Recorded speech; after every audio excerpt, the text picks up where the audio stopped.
Pourquoi Sonko a-t-il été empêché d'être candidat à l'élection présidentielle? Avec le recul, vous pouvez savoir pourquoi il a été empêché.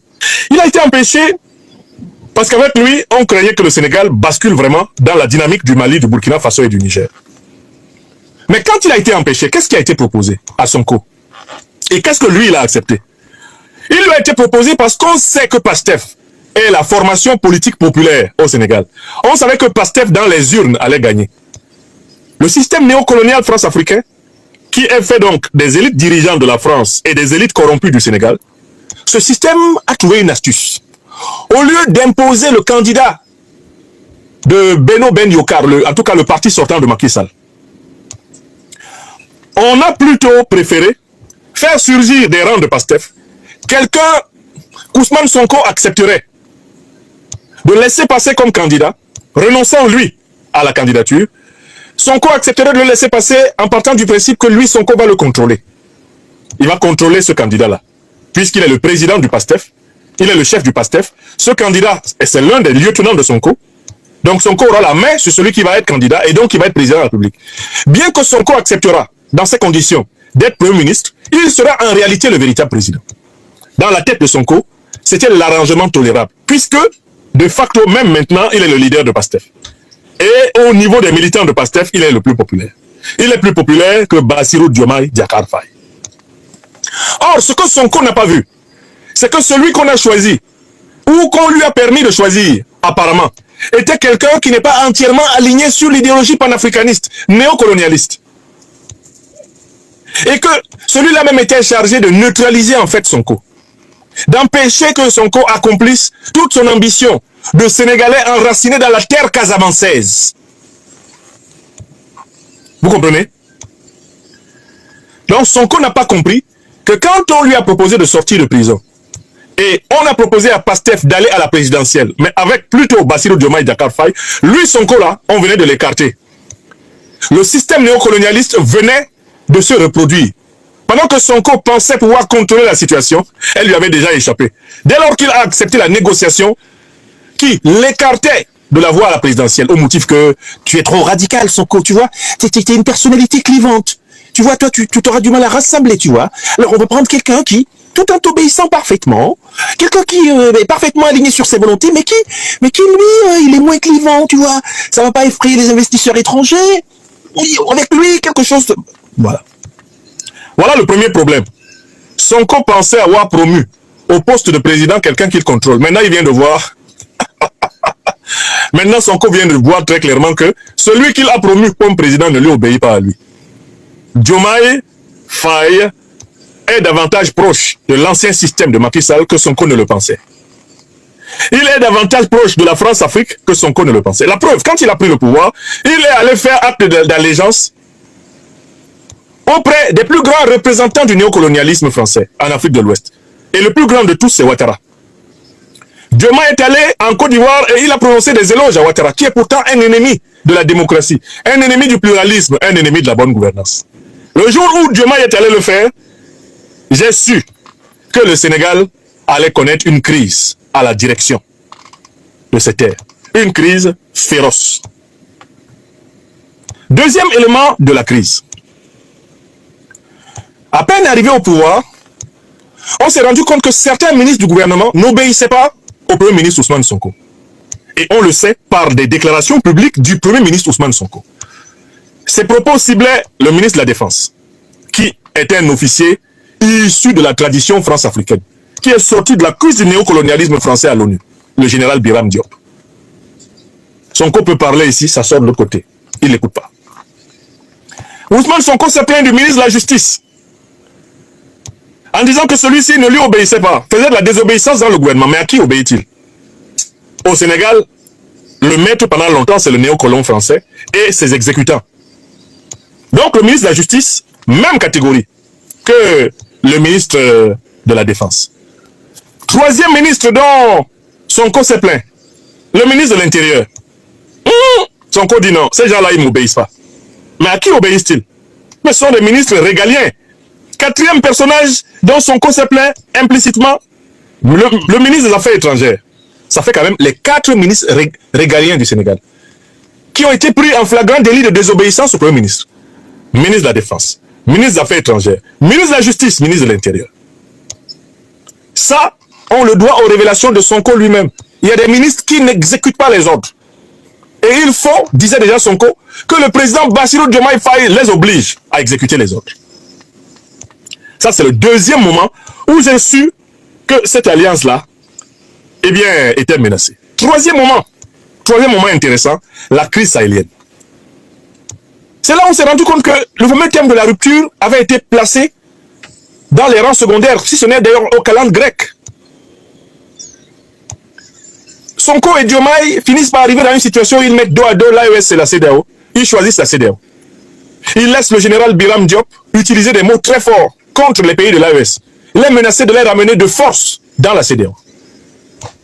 Sonko et Diomaye arrivent dans une situation où ils appellent l'Union européenne à les aider à sécuriser leurs frontières avec le Mali. Alors même que Sonko et Diomaye avaient juré devant le grand Dieu qu'à peine arrivé au pouvoir, l'armée sénégalaise combattrait les terroristes aux côtés de l'armée malienne. Jusqu'aujourd'hui, on n'a pas vu une seule action commune. Incroyable. Mais il y a eu un moment fondamental. C'est à la fin du mois de juin 2024. Juillet 2024, plus précisément. Lorsque l'armée malienne a été attaquée par les mercenaires terroristes de l'OTAN, appuyés par l'Ukraine, par l'Algérie, par la Mauritanie, dans la localité de Tinzaouaten, où des dizaines, voire centaines de soldats maliens et russes ont été tués. L'ambassadeur d'Ukraine au Sénégal a revendiqué la participation de son pays à l'opération aux côtés des organisations terroristes Al-Qaïda et l'État islamique. Il l'a revendiqué en plein jour. Le Sénégal n'a pas rompu les relations diplomatiques avec l'Ukraine. Le Sénégal s'est contenté de faire une réprimande verbale à l'ambassadeur.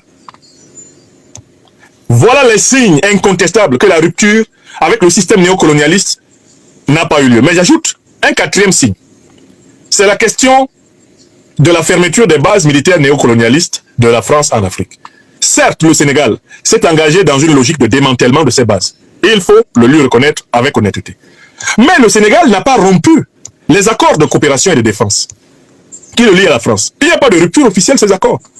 Donc, le paradigme de la rupture qui avait permis à Sonko et à Diomaye de s'imposer comme les champions de la jeunesse sénégalaise et du changement sénégalais, du panafricanisme sénégalais, pour gagner les élections, ce paradigme a été abandonné. On est entré dans un paradigme de la compromission, un paradigme de l'eau qui finit par remplacer le vin, un paradigme de la dilution et de la mollesse. C'est dans ces conditions qu'on a vu Bassirou Diomaye Diakhar Faye flatter le néocolonisé Alassane Dramane Ouattara, se lever, aller à Paris, flatter le président Macron, et il y a à peine quelques jours, il s'est levé pour aller à Washington, flatter le patron de la haute hiérarchie de l'impérialisme occidental et moyen-oriental, le président américain Donald Trump. Voilà le tableau de la situation. C'est un pays qui est dirigé en réalité par une alliance réformée du néocolonialisme sénégalais et non pas par la sève panafricaniste qui a bouté Macky Sall hors du pouvoir. Voilà la réalité. Maintenant, la crise entre Ousmane Sonko et Bassirou Diomaye Faye, Ousmane Sonko et Bassirou veulent, et ils ont tout à fait raison, c'est de la tactique politique, la minimiser, en disant que c'est juste parce que le président Bassirou Diomaye Faye ne punit pas fermement, il est un trop bon père de famille qui caresse tout le monde, il ne veut pas brusquer les gens, il est trop conciliant. Ousmane Sonko essaie de présenter cette crise de cette façon. Mais en réalité, le fond de la crise, c'est que Ousmane Sonko a toujours estimé, et il a des bonnes raisons de le penser, que c'est lui qui a donné le pouvoir à Bassirou Diomaye Diakhar Faye. Et autour de Bassirou Diomaye Diakhar Faye, les néocolonialistes français et leurs représentants au Sénégal n'arrêtent pas de mettre dans sa tête: tu ne dois pas le pouvoir à Sonko. Waouh, waouh. Tu es le président de la République, c'est toi qui commandes. Sonko n'est rien dans ce pays-là. S'il continue, tu le fous en prison. Il y a actuellement autour de Bassirou Diomaye Diakhar Faye des gens qui dorment dans ses oreilles pour exacerber son orgueil personnel. Lui dit: mais tu n'es pas un président par procuration. Tu es un président comme tout le monde. Macky était président ici, il décidait. Waouh. Abdoulaye Wade était président et décidait. Toi, tu n'es pas un demi-président. Vous voyez les conseillers toxiques, non? Manipulés par la France-Afrique, instrumentalisés par la France-Afrique, ils sont dans les oreilles de Bassirou. Et le profil bas de Bassirou Diomaye Diakhar Faye, alors qu'on attaque Sonko, a pour but d'affaiblir Sonko. Car on lui a dit qu'il ne faut pas que Sonko soit trop fort. Si Sonko est trop fort, lui n'aura jamais été qu'un président par substitution, un président mou. Et Bassirou Diomaye Diakhar Faye, derrière ces petits dehors de gentils garçons, c'est un Paul Biya bis. le portrait psychologique de Bassirou. Allez étudier Paul Biya au Cameroun. Paul Biya est venu comme ça au pouvoir, hein, à côté d'Ahidjo. Vous savez, le président de la République a bien voulu m'a fait confiance pour diriger le pays. Quand Ahidjo a démissionné en 82, Ahidjo a gardé la présidence du parti. Ahidjo là, il est enterré à Dakar. Hein. Il est enterré à Dakar là-bas. Vous voyez comment l'ironie de l'histoire est terrible. Il a conservé la présidence du parti, l'Union nationale camerounaise, et il a laissé Biya prendre la tête de la présidence de la République, mais c'était sous injonction de la France. C'est François Mitterrand qui a dégommé Ahidjo, parce qu'Ahidjo l'avait humilié en 70, 71, quand il voulait venir défendre le militant nationaliste camerounais Ernest Ouandi. Quand Mitterrand arrive au pouvoir en 81, il dégage Ahidjo. Ahidjo trouve une solution de rechange. Je vais rester le personnage majeur du Cameroun. Ahidjo essaie même de faire modifier la constitution pour dire que le président du parti est supérieur au président de la République. Ahidjo va faire cela et c'est ça qui va entraîner une succession de coups d'État. Ahidjo va devoir fuir le Cameroun et il ira mourir en 1987 en exil au Sénégal, où il est enterré au cimetière de Dakar Yoff. Sa tombe est là-bas, avec celle de sa femme, Germaine. L'assassin de Ouandé est enterré au Sénégal. Donc, Ousmane Sonko et Bassirou Diomaye Faye sont véritablement dans un problème qui est lié à la nature même du pouvoir politique.